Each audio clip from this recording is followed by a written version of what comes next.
This is Fam Electric Ghost, and we're live on the air with Dr. Cindi Saj. And you're a top therapist to use EDMR, CBT, hypnotherapy, and yoga for trauma recovery. Welcome to the Fam Electric Ghost podcast. How you doing this Saturday afternoon? Hi, Phantom. I am doing excellent. Thank you very much for having me. Well, we love to talk to people on the show. We've been talking to people since 2016. This is actually episode 1190. Wow. And what we like to also do before we get to the heart of your story is we ask a couple questions of every guest. Why do you do what you do, and what motivates you? Yeah, those are great questions. So I do what I do because I absolutely love working with people. I love working with people to find, that smile that comes to their face when they recognize that, hey, I'm actually worthy. Hey, I'm good enough. And hey, I matter. That to me is so just rewarding in the sense of making the world a better place. And this idea that I do it because I've had, people throughout my life to make me feel that way. And I know that that's something that we all deserve and that it just feels good. When the world feels good, it's just a better place to live. And so this is my small part to making the world a better place. Well, you're paying it forward. I love to talk to people who are, teachers or mentors or therapists because, it's really, I think it's important to kind of share your experiences with other people. That's why I like oral histories. That's why I like podcasting, because it allows you to have a master class in humanity. Every time you talk to a guest, you learn things that you never knew about, and it's like listening and Yeah. exchanging ideas in this kind of form. I think is I think a lot of people like it. They seem to. This seems to be an area of media that's growing. Yeah.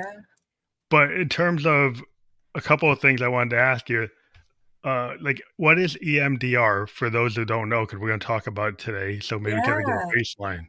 For sure. So EMDR is a really long name, so they make it EMDR. So it's eye movement, desensitization, and reprocessing. And even the word EMDR and kind of the longer definition of it is a little bit misleading. And so what EMDR is, it is eye movement, and it does kind of activate the left and the right brain hemisphere to kind of help us process big emotions. However, it's not just eye movement. There's things like tapping that you may have heard about, or even this audio kind of sounds going left and right ear. So it's not just eye movement, but that's kind of what people have really taken and run with. That's interesting. Cause I play. I'm a musician, but I'm a sound designer. Yeah, yeah, So I play with oscillators yeah, that create sound waves, and I've always loved the kind of synergy between sound and like visualization. yeah. You're bringing It's up an excellent point when you're talking about you innately recognize the value of sound.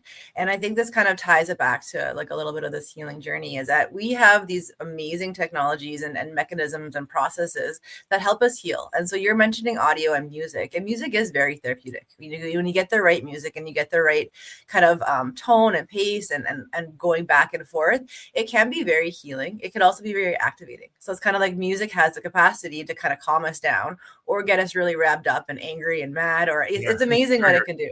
Yeah, it can trigger like a lot of things in terms of visualization. Like when you see things, like you're Yeah, talking about, like rapid eye movement and tapping, and there's the connection between like physical and sight and then yeah, sound and like idea more ethereal like vibrations. yeah, Or 100%. Yeah, and people get like, can you get in tune with this idea of frequencies that like calm, yeah, right? And yeah. frequencies that agitate.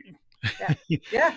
And you're mentioning vibrations. And with EMDR, as I mentioned, like it's not just eye movement, but there's also little pulsers or tappers that kind of vibrate. And so they'll alternate left hand, right hand, left hand, right hand. And the faster you go, the more kind of, reprocessing, disturbing, or kind of big it gets. And the slower you go, the more calming it is. And so you're definitely touching on what music and vibrations can do for our bodies. Yeah, I think it's just when you start to listen to yourself and then you listen to Mhm. external information, it's like, so it's part of what you do, internal and external, and kind of bridging Yeah. the gap. Yeah, I love that you're bringing that up. So this idea of like our mind can heal our body can heal our mind. And then when we start to bring in external factors to help us soothe, even this idea of like breath work, right? Sometimes with music, we kind of hold our breath, or we might breathe heavier, or we might breathe lighter.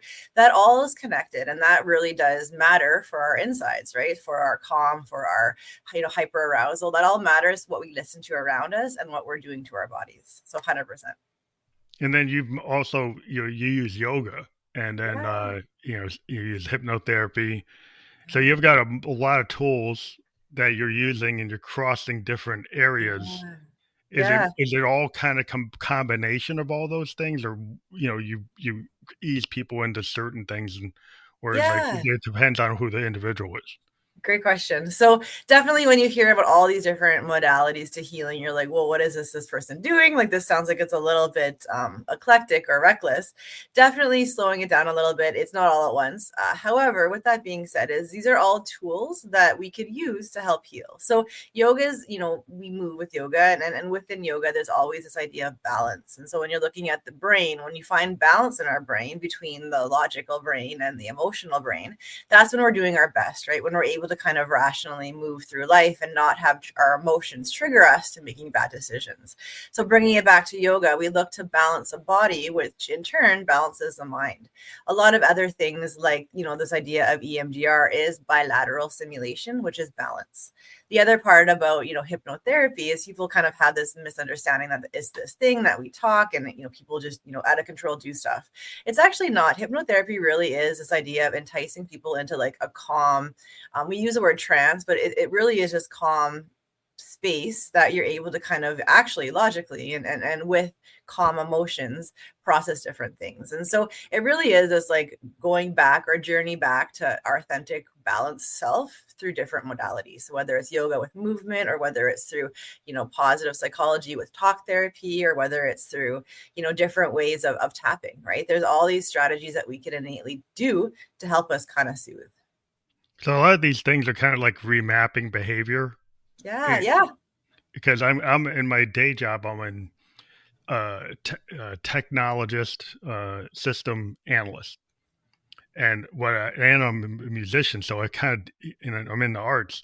So Yeah. what I like to do is like a kind of combination of left and right brain, Yeah, yeah. I and love. it seems like a lot of times people think like design in that area it's all logic. A lot of it's like art.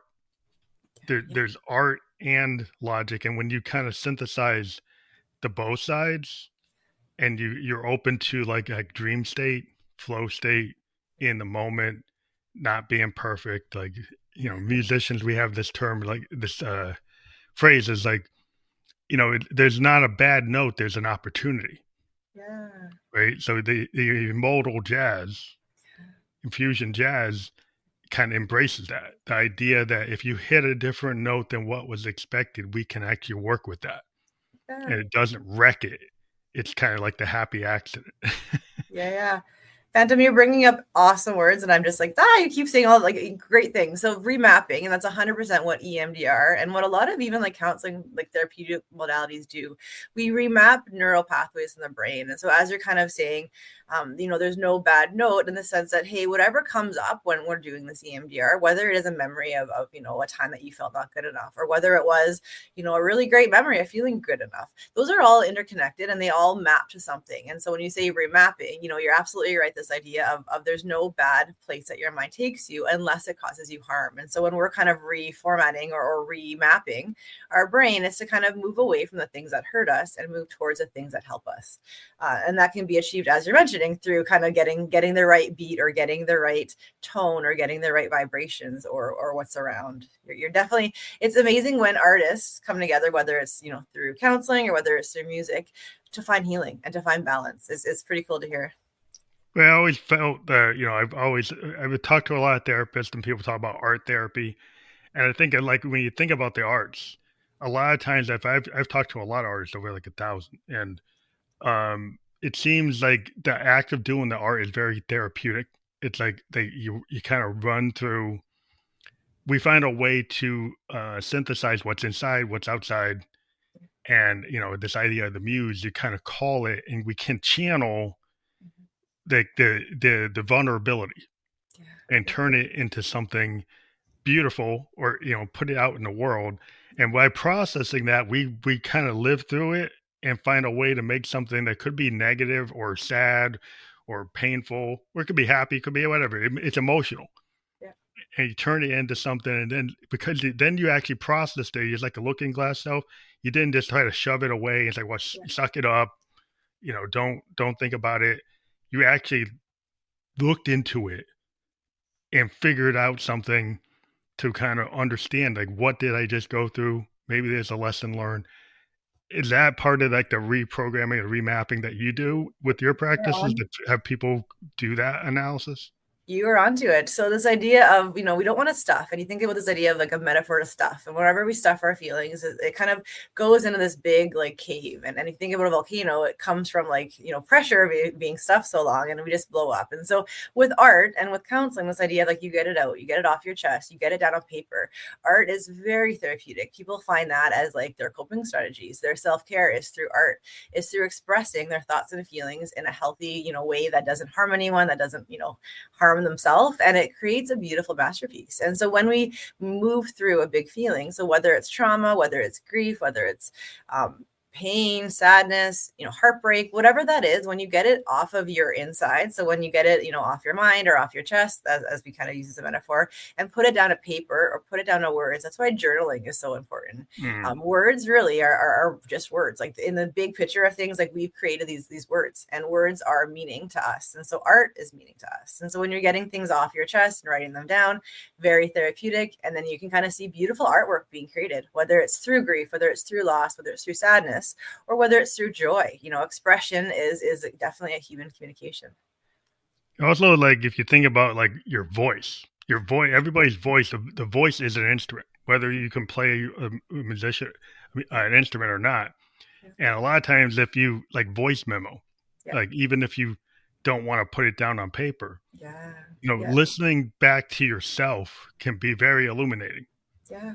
Yeah. And when people go to therapists and they talk, but sometimes, like, if you actually look at the words you're saying and the Yeah. phrases you're saying, Yeah. and then you can actually, if you don't actually listen to yourself, you probably don't listen to other people either, because you I love haven't it. figured out a way to understand, like, why are you in this frame? Yeah. Because you put yourself into this loop. Yeah. And Yeah. if you're always saying, I can't do this, or I'm Yeah. not the best at that, or I never, it's like, look at the phrases you use all the time, and then wonder, like, are you in a limited belief system, or Yeah. you're more growth mindset, or what? Yeah. You can kind of, it's kind of readily apparent. Yeah. You're picking up on cognitive behavioral therapy, which talks about, looking at our thinking processes and what we tell ourselves and then how that plays out in our life. And you're absolutely right with this idea of what we tell ourselves, we then believe, and then we act as. Also, we talk about your voice. Voice is so therapeutic to say things out loud, whether we're, this empty chair therapy approach is when you kind of talk to someone who's not really there, right? Or saying your voice, using your words to say what you mean. Looking at even connecting this to yoga, right? Chanting, or this idea of like saying, having vibrations in our throat actually is very therapeutic as well. So we're given so many tools to heal. And it's so great to talk about this because, yeah, like even saying words is therapeutic. Even singing is therapeutic. Even chanting is therapeutic. Yeah. I mean, I'm a Buddhist at Nichiren Daishonin, and we do Nam-myoho Renge Kyo. We have that chant, among other Yeah. ones. And it just, every time you do it, it just, why, the world is full of noise. Yeah. And Yeah. I'm a child of the 70s. And I didn't have as much noise back then that I have today. Right. Yeah. And it's like, there's so many things, from our wearables to all these inputs coming in. And sometimes, as an artist, we kind of need a place, and I think all people need, it's not even artists, but this, you kind of got to get away from the noise. You got to quiet your mind. Yeah. Before I can even do anything, I have to kind of get to a space where I'm not getting overloaded. Yeah. Then I can kind of focus on what I want to paint, sound painting or whatever I want to Yeah. draft or create. And it's so difficult today with all these inputs, to, like, how do you reframe when there's like all these things trying to frame Yeah. your mindset? Yeah. I love that you use the word noise. I often talk to clients about noise in your life. And noise can be, as you're saying, like all these extra overstimulation that we're getting, whether it's, social media, whether it's the news, whether it's just people in community or in the grocery store complaining about stuff, right? We call that noise because is it serving you? Is it helping you grow? Probably not, right? And so when you're able to kind of, even this metaphor of noise of finding the silence in your mind, that's where you're going to find what matters to you and who you are. And when we silence all the drama or all the noise around us that's not conducive to help us heal and grow, that's where we're going to get more powerful over our life. And then the idea that the body can heal itself, because I think a lot of times, like in Western medicine, it's always like you watch TV, it's like always some pharmaceutical. Yeah. It's Yeah. always some magic pill. Yeah. And science is good. I'm in Mhm. tech, but it Mhm. seems like if everything's external, Yeah. then you're not doing any work. Well, we forget that we are so powerful as we are, right? This idea that we get a cold, our body will produce what it needs to fight that cold. We've been told that, you need to go buy Tylenol, you need to go, not that I'm dissing any pharmaceutical name or company, but we're told that we have to go buy stuff and we have to go buy things to make us feel better. We forget that, hey, you know what? Just with rest and with, taking a warm shower and just drinking water, like these are all natural remedies that we have that we forget that we need something extra. Same if you, get a cut on yourself. We think that we need to do all these special things to help it heal. Same goes for even just like our health and wellness. Like we think we need to eat all these crazy things when, most of our diets, if we just eat properly, we're going to get all the multivitamins that we need and all the nutrients that we need for us to grow healthy. Even with kind of like our minds, right? Like through voice, through art, through, walking, even through movement, through all these amazing things, we can heal from the inside out. We can heal without having to buy stuff or to do stuff that's extra, what we're not able to do as is.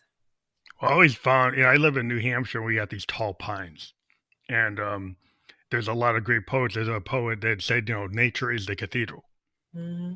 right? So if I go walk in the pines along the Merrimack River, I feel revitalized just doing that. Don't have my Walkman on. Yeah. Yeah. Turn the cell phone off. Yeah. It is listening to the river. Yeah. Listening to the birds, listening to the woods Yeah. itself. It's very restorative. In the summer you go barefoot and Mm-hmm. actually touch the ground. And I'm part Cherokee, Blackfoot Indian, and there's a lot of oral histories and indigenous peoples. Yeah. The connection to the earth, Yeah. connection to spirit animals, and Yeah. it's just like when you were willing to be open, that is very restorative. If Yeah. instead of it being something that you want to tame, Yeah. but you could actually believe that it has its own life force and being, and it's like to be respected and to be you know utilized for healing. And to be bringing up two amazing things, that this is like such a great segue, is that being out in nature, looking at EMDR and how it was even created. Francine Shapiro was actually walking, going through a lot of her own, trauma in a way. And she was actually looking up at treetops, and she was looking from like one treetop to the other, going back and forth with her eyes. And she kind of noticed that, hey, wait a minute, like being out in nature, looking at these treetops is actually making me feel better.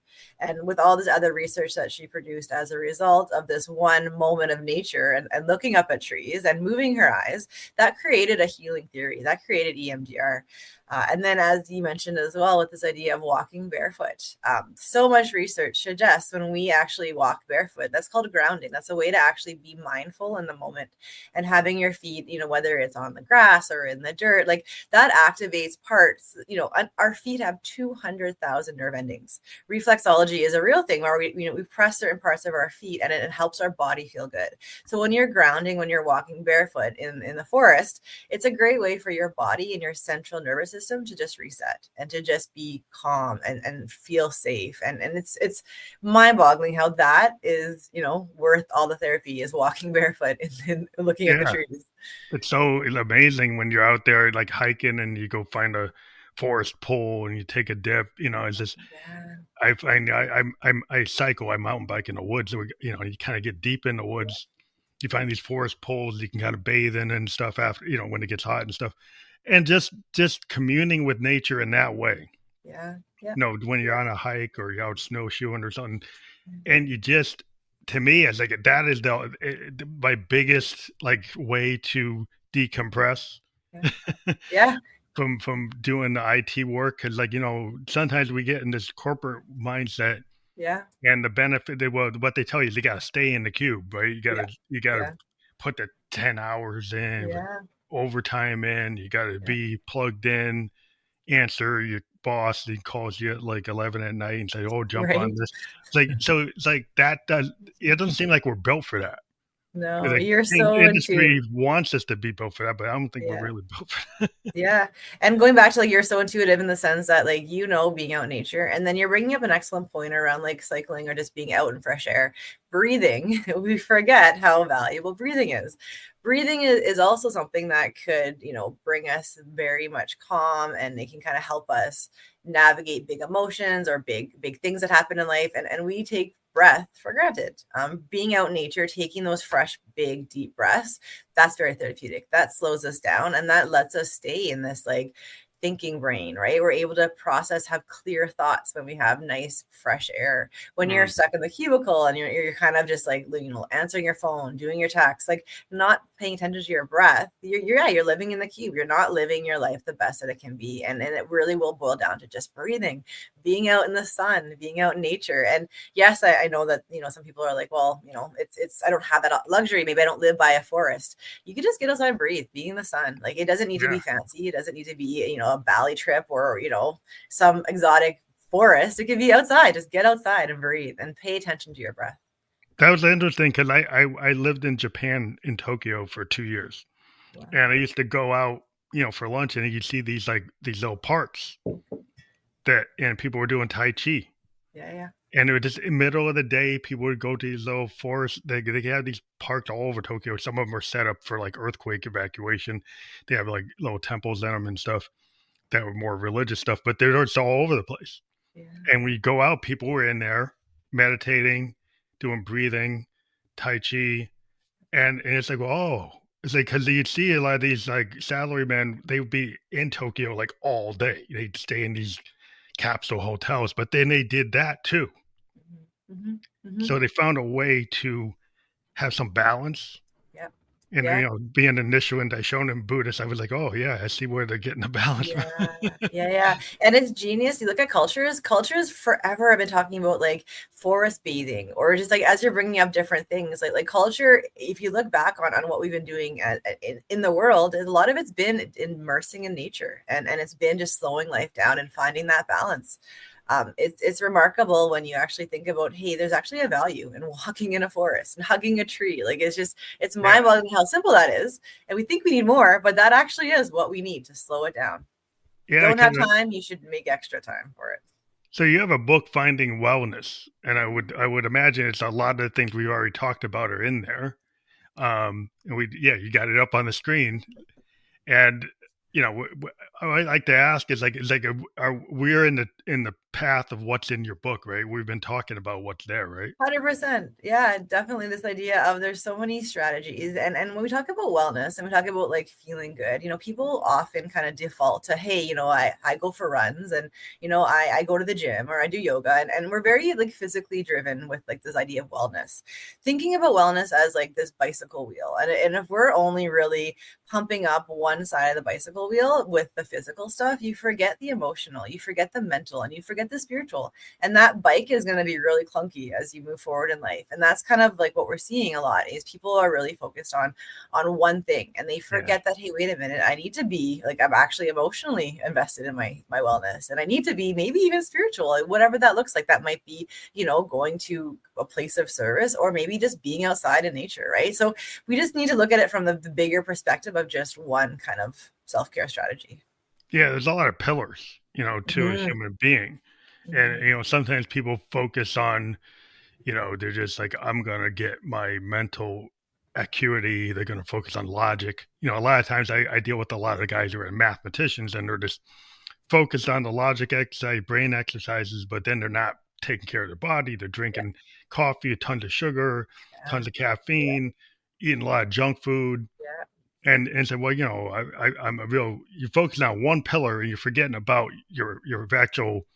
You're not eating right. Yeah. And Yeah. then You you might look wonder, great, but you feel horrible. yeah, and then they just like they wonder why they're having all kinds of problems because like Yeah. we're eating all kinds of like chemical additives and not Mhm. the right balance into the food groups. You're not eating enough greens. You're not eating enough good grains. You're not eating enough low fat protein. And Yeah. then you wonder, why do I feel lousy? It's Yeah. like, why Yeah. do I have no energy? Like, Yeah. why am I upset? Why am I Yeah. like, well, because there's a lot of pillars to a human being. And even if I talked to this guy one time who was a sports person, right? Like I don't know, a trainer. And he had the perfect kind of body, six pack abs. But when he looked in the looking glass, Mhm. he didn't see that. Yeah. And so he Yeah. realized that even though he physically had gotten to a good point, he hadn't worked on his like well being in his head. Yeah. Yeah. And he realized that he had to focus on that and the food and other things and not just take the food that was going to just help his abs. He's actually starving himself for other things and just thought he was out of balance. And so Yeah. it's like it's a holistic point of view, right? to Yeah. to, to Yeah. get to No, the you're right.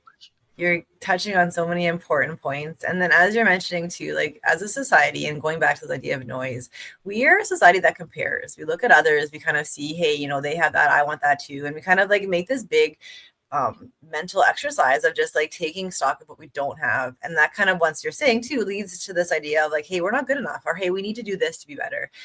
We often compare how we look to other people, and we forget that, the world is based on like multicultural differences that are beautiful, right? And I think back to this like image that you see kind of an elephant, and you see a monkey, and you see a bird, and you see a fish, and then you have someone saying, hey, well, you're only going to be assessed on how you can climb up a tree. And you're looking at the elephant being like, it can't climb a tree. And you're looking at the fish, you can't climb a tree. The tree is like irrelevant to like how amazing these animals are in their own right, right? But as a society, we compare, and we kind of like always want to be like someone else. And when we're looking in that looking at self, we don't see our value, we don't see our worth, because we're comparing our six pack to the next six pack, right? Where we forget, hey, what does the six pack actually do for us? Yeah, I mean, unless you're gonna be doing something you require, like you're a Green Beret or a fireman, you Right? need to be able to lift stuff. You have to do it. It's your job. It's okay. Yeah, it makes sense that you want to be in Yeah. best condition if Yeah. that's your job. You're an Yeah. athlete, whatever. Yeah. But if you're somebody like if you're a ballerina or a dancer, like sometimes that your body type's not going to be same as an NFL football player. Yeah. Yeah. A Exactly. Right. cyclist, like Yeah. if you're a mountain biker and you're a cyclist, you're climbing those hills. Yeah.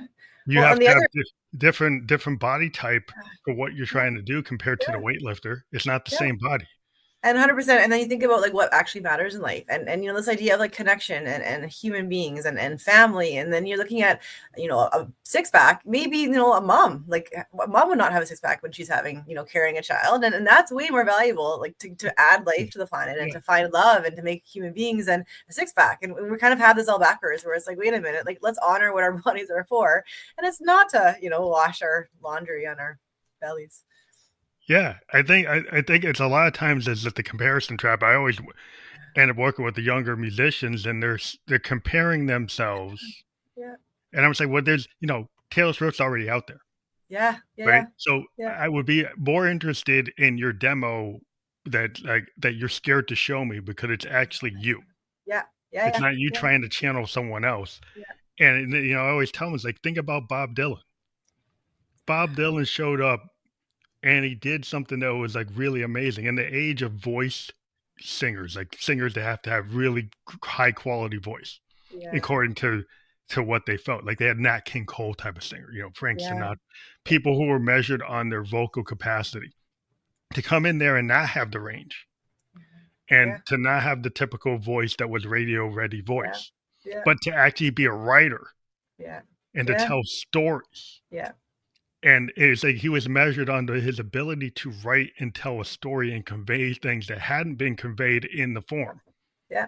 Yeah. And it changed the game because then Yeah. suddenly you could write and you didn't have to have the so-called radio voice. Yeah. You could Yeah. have a different voice Yeah.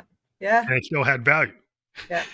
Our gift is to bring who we are to the stage. It's not to act like Taylor Swift. It's not to be like someone else. It's actually to bring our authentic self, because being unique is actually the blessing. Hey, like if everyone looks the same, the world would be such a boring place. And this idea that we find beauty in like differences, we find, like the next amazing, thing that touches our ears is not the thing that we've already heard a million times. It's something new and different. And we forget that, hey, to stand out is actually to be different. And that's okay. We don't need to all be the same. Yeah, I think the problem is like, accountants and actuaries, they like to have repetitive Yeah. processes they can measure. And Yeah. I understand what they like because that's their Mhm. discipline. But Mhm. that doesn't mean that like in the spreadsheet, the one thing it doesn't show is the value. Yeah. Yeah. It Yeah. shows the Yeah. number, but it doesn't show the value. So you go in there and you say, "Well, I don't see the connection." It's like, well, if Yeah. you just look, you're just looking at monetary value. You don't see the connection points. There's a lot of steps that before you see that dollar, Yeah. and Yeah. just because you don't see it, you might cut it, Yeah. or Yeah. you might not value it, Yeah. or you might say that's not important, and not understand that's the foundational like structure that's needed to see the thing that's obvious. Yeah. Yeah. Yeah. We call And them the obvious outliers. things that yeah, it's like, if you're on the bell curve, Yeah. the outliers are kind of by where the interesting things are happening in the bell curve. It's 100%. like it's the corporations are looking for everybody to be in the bell curve, but Yeah. saying they want the people on the outer edges. Yeah. But Yeah. then they don't really want the people on the outer edges because they push us out. Right. Right. Well, this idea that like anything like big in life that changes is scary and different and new. And then we always like say, be the change you want to see in the world. And the change is not in the middle of the bell curve. The change is on the outliers, right? And so it's like bring yourself, be who you are, because that's way more valuable than being in the inside of that bell curve. What I found is sometimes you have to take yourself out of that. Like in my career, I worked in the Fortune 500 and I got bored. And Mm-hmm. I got tired of what I saw. And so I ended up going into like emerging and like startup type of smaller entrepreneurs that were more willing to let me wear multiple hats for whatever was necessary. So it Yeah. was more dynamic, Yeah. more Yeah. agile. Yeah. And I found I needed to be in that place. Other people like they hated that. They hate that because like they want something that's predictable. Yeah. They Yeah. want something that's Yeah. comfortable. They Yeah. don't want to have to. That stresses them out Yeah. if they have to wear a lot of hats. They want to Yeah. know they only have to wear one hat. So I mean, you kind of have to know who you are, right? Yeah. Well, change is scary. People don't like change because it's not comfortable. It's unpredictable and it's scary. So when you have like the confidence or this idea of like not listening to the noise and just being who you are and being different, it's scary because half the people won't like you, half the people will. And it's not about what other people think of you that matters. It's about what you think about yourself. And so if you're being authentically you and you're like, you know what, I'm gonna show up and regardless of who you are, even if you're in the middle of the bell curve, half people won't like you, half people will. So it's kind of like you're not losing Yes. anything by being yourself. Yeah. I mean, I think it's like, I think safety. If you think Mhm, about human beings, it mhm, goes back to, I always talk about the wolf at the door.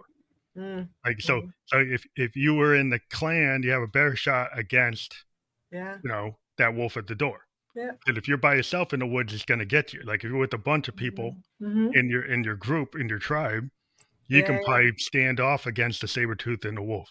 Now we got these virtual wolves at the door. You get yeah, triggered because somebody says something and brings something up, and it feels just like the wolf was at the door. yeah, And yeah, then you go for the safety of the conformity yeah. so that you don't have to deal with the wolf at the door. Yeah. Well, and you know what? The world and the society is built on fear a lot of the time, right? This idea of like fear is kind of what keeps us from being ourselves. And then if you look at like this acronym for fear, it's like false reality appearing real, right? This idea of like it's actually not anything real. Like we're just giving it this like wolf that doesn't exist. We're giving the wolf this power that hey, wait a minute, like why are we afraid of it? Why are we making our life choices based on this thing that hasn't even happened yet? Yeah, because if people get pushed into the other has caused all the problems in my life, Mm-hmm. where instead of like looking at, well, what did I do Mm-hmm. in the last couple of years to put me where I am right now?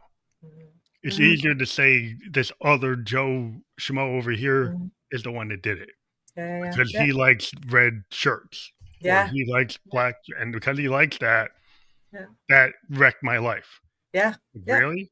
yeah, If it were at work, it's like everybody starts saying that. yeah, That's what I hear this influencer say. yeah, That's Yeah. easier to like, okay, yeah, let's put the blame on the guy with the red shirt. Yeah. Yeah.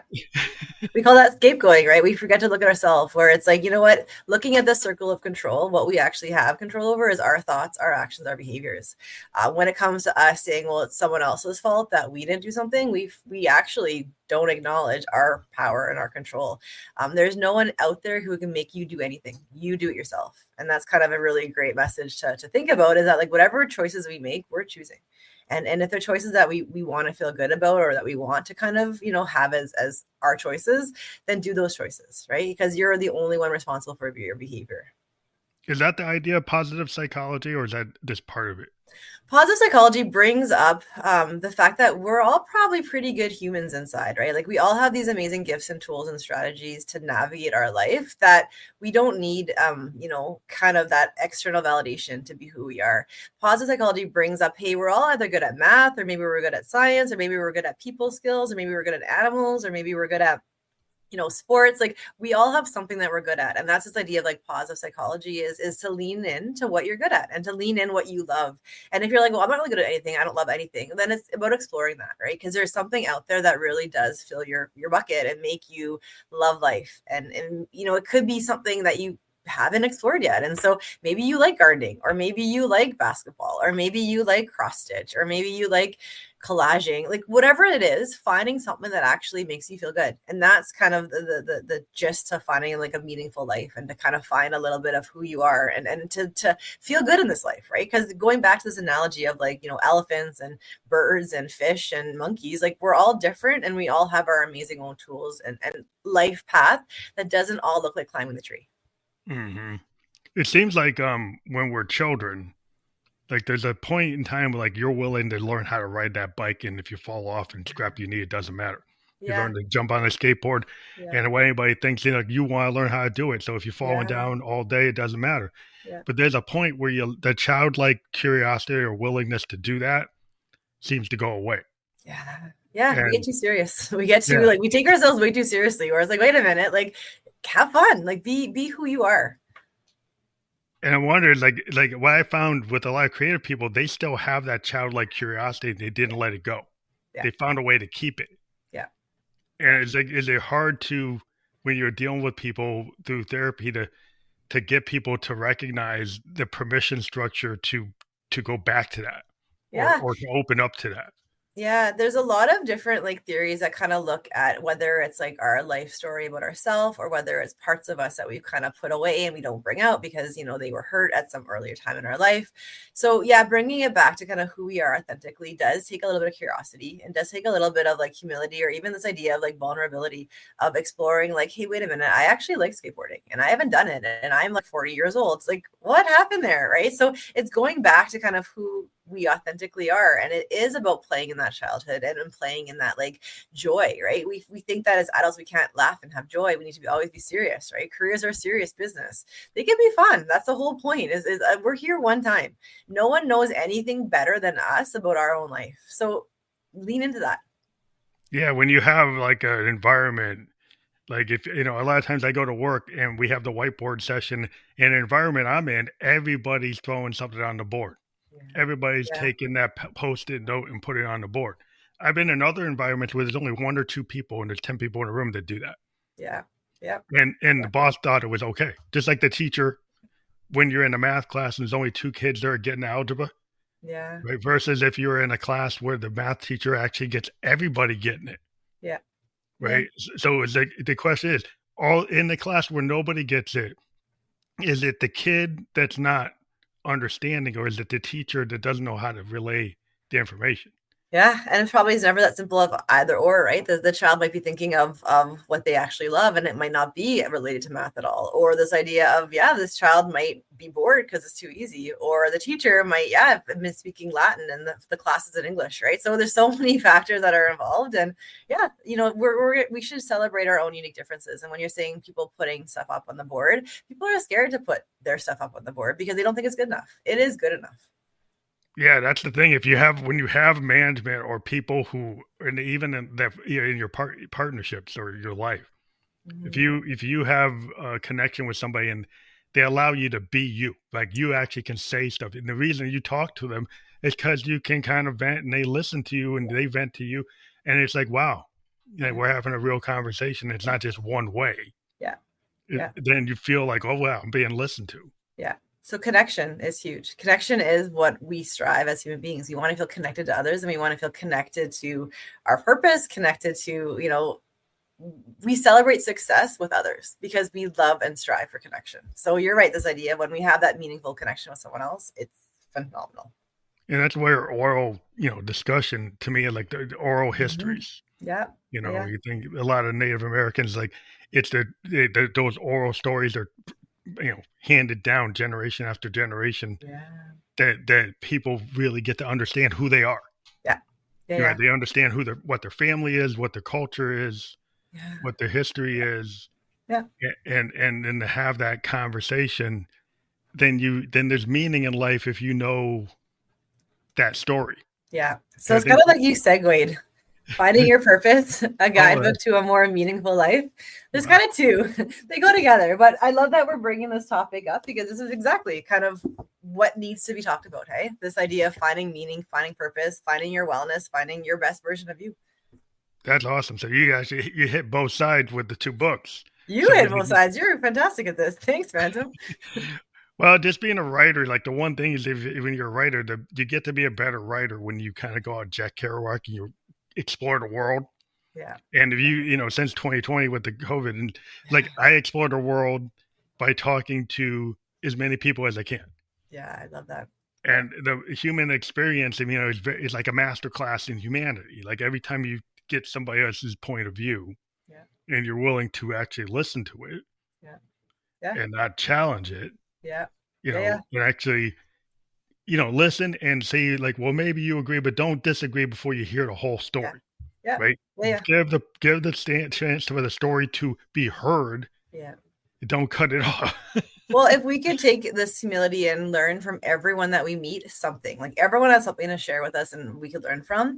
And then as you're kind of on this quest for knowledge, like the more you learn, you actually realize the less you know, the more that's out there to keep learning. You learn what you don't know.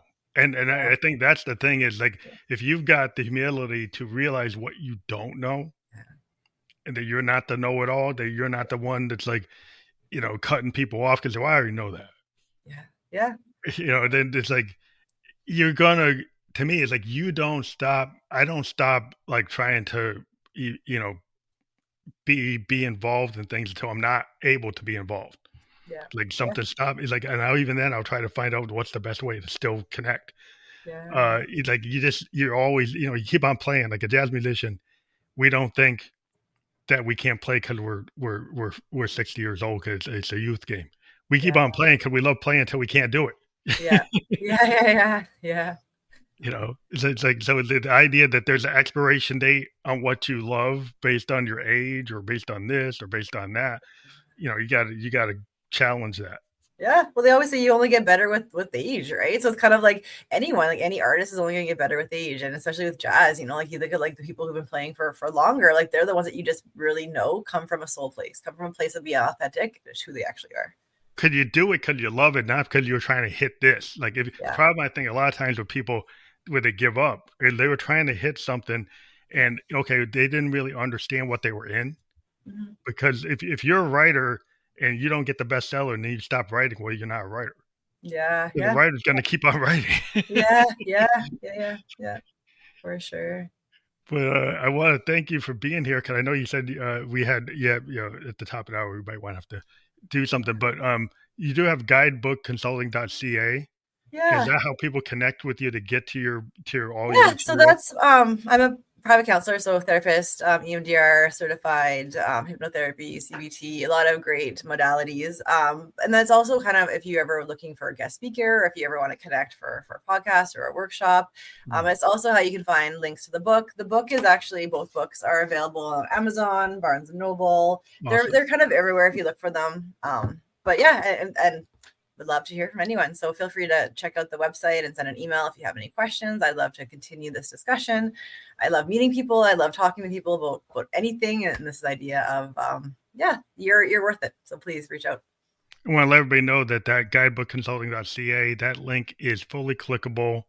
on all the platforms that we're on. We've just been on Facebook, LinkedIn, and YouTube. So in the description of the podcast, that is a URL that you can click through.